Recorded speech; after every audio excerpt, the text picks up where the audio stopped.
Sir आजकल आप देख रहे हैं दुनिया में कि 30 से 35 साल तक बच्चों के विवाह नहीं हो रहे हैं। 35-40 साल तक बच्चे पड़े हैं, उनका शादी नहीं हो रही है। इसका कारण क्या है? उसका पता करें। मैं बता रहा हूँ सर, एक 24 वर्षीय लड़की के पिताजी ने नज़दीक के रिश्तेदार से शादी के लिए रिश्ता बताया। लड़का शहर में नौकरी करता है, दिखने में सुंदर है, अच्छे व्यवहार वाला है, माँ बाप भी अच्छे पैसे वाले हैं। लड़के की उम्र 25 साल, सब कुछ अच्छा। लड़के के पिताजी ने कहा सब ठीक है, पर लड़के की कमाई कितनी है? बिचौलिए ने बताया कि 30,000 रुपये। पैसे वाले परिवार से है।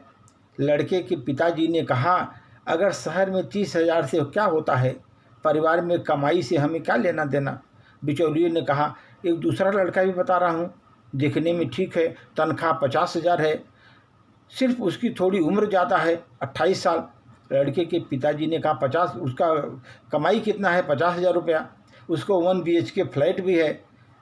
तो लड़के के पिताजी ने कहा 50,000, मेरी बेटी कैसे खुश रख पाएगा? बिचौलियों ने हिम्मत नहीं हारी। फिर उसने बताया एक और, लड़का दिखने में ठीक है, सिर्फ मोटा है, थोड़े से बाल झड़ गए हैं, दिमाग से काम करता है, तनख्वाह भी ज़्यादा है, 1 लाख महीना, उम्र 32 साल है। अगर आपको जचता है तो बताइए। लड़के के पिताजी ने गुस्से से कहा क्या चाटना है 1 लाख रुपए का पगार? मेरी बेटी तो खूबसूरत लड़का चाहिए, और वो अकेला रहने वाला बहुत छोटा परिवार। कमाई भी ज़्यादा होनी चाहिए, वरना लड़की को खुश कैसे रखेगा? मेरी लड़की भी कमाती है, कोई अच्छा रिश्ता बताइए, लड़का का कम उम्र का हो। ऐसे में 3 से 5 साल निकल गए सर। बिचौलियों को बुलाकर बात करते हुए उसने अब आपके पास लड़की के अनुरूप 30 से 35 वाले लड़के के मेरी नज़र में है। बिचौलिए ने बोला तो आप बोलो, बताओ। लड़की के पिताजी ने कोई लड़का बताइए, वह कहीं शादी हो जाए तो क्या कम बड़ी बात है? लड़की की उम्र 29-30 हो रही है, मेरी लड़की बहुत ही बड़ी हो गई है, अब मैं ज़्यादा क्या रखूं? ऐसी क्या क्या बातें करके लड़की और लड़की के ज़िंदगी के साथ खिलवाड़ रोज़ खेलता लोग हैं। अंत में समझौता करके ही देखा जाता है कि शादी समझौता करके ही करते हैं। आप अपने पास देखेंगे बहुत से शादियाँ व्यक्ति के कुछ व्यवहार पर ही चेंज हो जाती हैं। इसलिए पैसे को एकमात्र आधार न बनाएं सर। पैसे को एकमात्र आधार नहीं बनाएं। सिर्फ एक सवाल का उत्तर दें, जब आपकी शादी हुई थी तो आप कितना कमाते थे? जब आपकी शादी हुई थी तो आप कितना कमाते थे? आज क्या आपके पास नहीं है?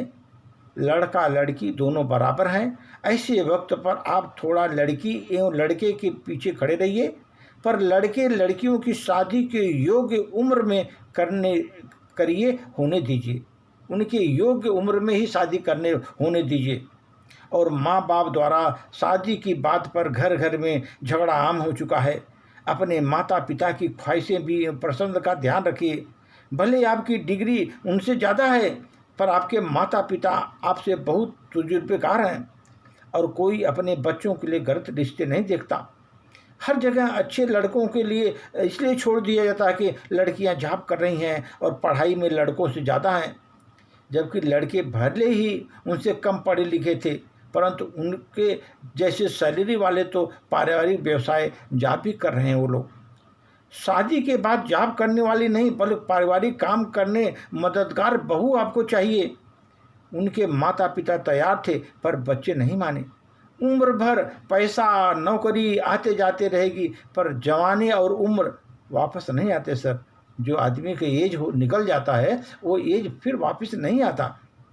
एक बार सोचें, इस पर विचार करें, क्यों इतने साल तक शादियां नहीं हो रही हैं? क्योंकि उसमें हमको बहुत कुछ चॉइस हमारे अनुसार नहीं मिलता। मैं रिजेक्ट करते जाता हूं, और इसके अनुसार वो उम्र बढ़ती जाती है, और जब बाद में रिजेक्शन हो जाता है तो उस समय हम लोग कैसे भी एडजस्ट करते हैं। तो इस तरह सर एक बार ज़रूर सोचें, दहेज, दिखावा, महंगी शादी जिंदगी के जीने का तरीका नहीं है। ये दहेज और दिखावा, महंगी शादी जिंदगी के जीने का तरीका नहीं है।